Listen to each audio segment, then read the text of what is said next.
Depth of the quiet. Chapter 33. The gift within the quiet. What you discover only when the noise of life falls away. Estrangement brings a quiet you never asked for. A quiet you did not choose. A quiet that feels at first like devastation. The sound of a life suddenly emptied of connection, routine, belonging, and identity. But over time, after the shock, after the panic, after the grief becomes less sharp and more constant, the quiet begins to take on a different shape. It becomes less like an absence and more like a space where something new begins to form. Not loudly, not quickly, not dramatically, but slowly, gently, like light returning to a room long after sunset. This chapter explores the unexpected truth that inside the quiet forced upon you, there is a gift, not a consolation prize, not a replacement for your child, but a space where parts of you that were long neglected finally have room to breathe. The quiet forces you to hear your own voice again.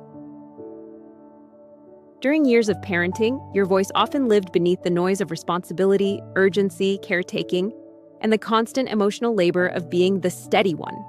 Even as your children grew older, your identity was still woven into their needs, their milestones, their crises, their joy.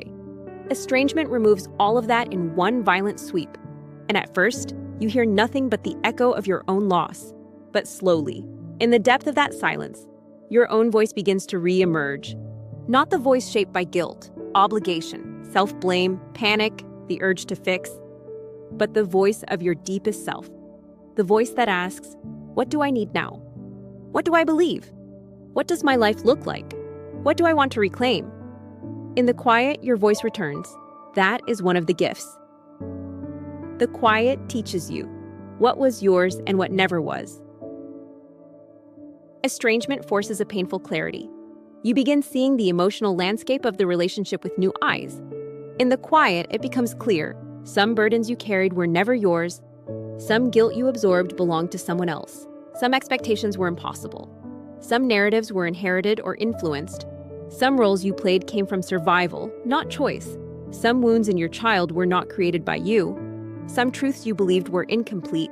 Some pain was unavoidable. Some blame was misplaced. The quiet reveals what was yours to carry and what you can finally put down.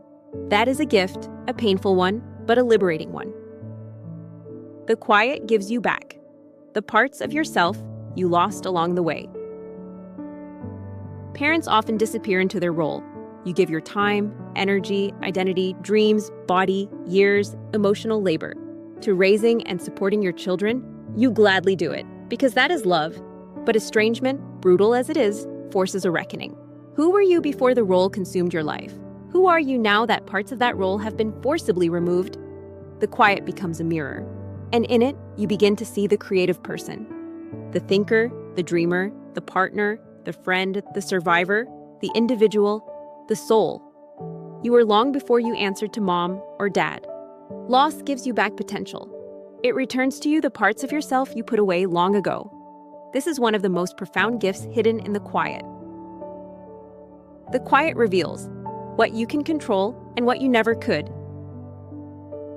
Estrangement makes parents feel powerless, but inside the quiet, you begin to understand you never had control over your child's interpretations, influences, partner dynamics, psychological wounds, identity needs, emotional readiness, loyalty shifts, decisions about relationship, willingness to have nuance, timelines for reflection.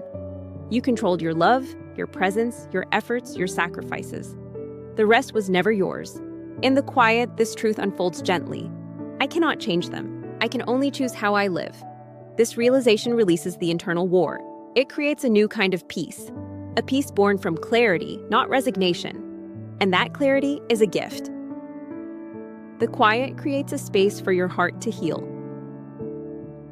Grief needs room. It cannot heal in the chaos of panic or the noise of self-blame. The quiet gives you space to breathe, space to feel, space to process, space to release, space to grieve honestly, space to reflect without spiraling, space to rebuild your inner foundation. Healing does not happen on the battlefield. It happens in the quiet afterward. Estrangement forced you into that quiet, but the healing is yours. The quiet gives you a new kind of strength. There is a strength only pain can teach you, a strength that doesn't roar, a strength that doesn't show off, a strength that doesn't need recognition, a strength that whispers, "I survived what tried to destroy me, and I am still here." You do not gain this strength from the world cheering you on. You gain it in the solitude of your own heartbreak. In the quiet, this strength grows roots. It becomes steadiness, clarity, resilience, boundaries, self-respect, dignity, inner calm, emotional courage. The quiet becomes the soil of your evolution. That, too, is a gift. The quiet teaches you that love is still alive, but no longer your captor. In the early stage of estrangement, your love feels like your enemy. It hurts, it burns, it keeps you awake. It makes you ache in places you didn't know could hurt. But in the quiet, love settles. It becomes softer, less frantic, less desperate. It becomes love with boundaries. Love without self-betrayal. Love without obsession. Love without begging. Love that can exist in silence. Love that does not destroy you. The quiet teaches you that love is still present, but no longer has the power to break you open every day. This is a sacred gift. The quiet is where you begin to build a new life. Meaning returns in quiet places. Identity returns in quiet rooms. Joy returns in quiet moments. Hope returns in quiet realizations. Direction returns in quiet decisions. Self-trust returns in quiet truths. Peace returns in quiet breaths. The quiet does not replace your child. It does not erase your grief. It does not heal all wounds. But it gives you the space to begin constructing a life that can hold both pain and purpose. A life that is yours. A life with room to expand again. A life that honors your depth, your endurance, and your humanity. The quiet is not the end of your story. It is the place where you begin to rewrite it. Why this chapter matters. This chapter teaches a difficult truth. The quiet forced upon you is also the quiet that saves you. Not because the estrangement was good, not because the loss was necessary, not because the pain was justified, but because inside the devastation, there is still a self that refuses to disappear. A self that emerges not in noise, but in stillness. A self that learns, I can grieve and still grow, I can love and still heal, I can hurt and still live, I can be broken and still become. The quiet is where you find the self you thought you lost. That is the gift. If this chapter resonated with you, you're welcome to like and subscribe to Depth of the Quiet.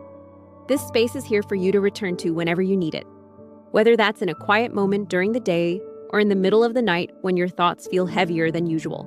If you feel comfortable, you're invited to share your reflections or experiences in the comments. Your voice may help another parent feel less alone in what they're going through.